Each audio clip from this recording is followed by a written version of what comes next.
Alright, ilang oras na lamang po at marinig na natin ang ikalawang sona ni Pangulong Duterte. Kaya kamustahin po natin si Jervis Manahan sa Batasan Complex. Jervis. Yan, pwede nyo na lang silang kuhanan.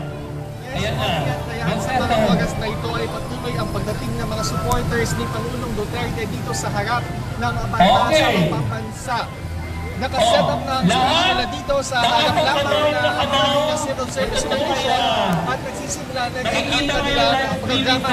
Yung mga nandito Ayan ay galing pa sa iba't ibang bahagi ng bansa. Kanina ay may nakita tayo na may galing pa sa Ilocos Norte, Quezon Province at may iba na nagmula pa sa Marawi City.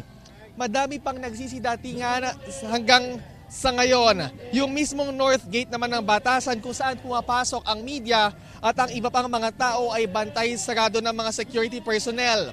Hindi nila pinapapasok doon yung mga tao na wala namang access pass o invitation. Audrey, Dayan, sa ngayon ay very festive ang mood dito.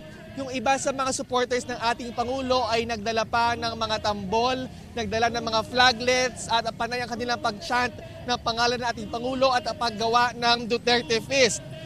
Malafiesta nga dahil yung kanilang mga ginagawa ay talaga namang naka-uplift ng mood bilang mga supporters ng ating Pangulo na maya-maya lamang ay magsasagawa ng kanyang ikalawang State of the Nation address. Yung stage nila dito ay ilang hakbang lamang mula naman doon sa stage ng kabilang grupo kung saan naman nagsasagawa ng kilos protesta laban sa administrasyon.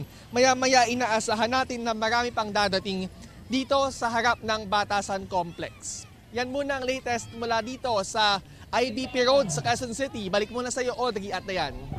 Maraming salamat sa iyo, Jervis Manahan.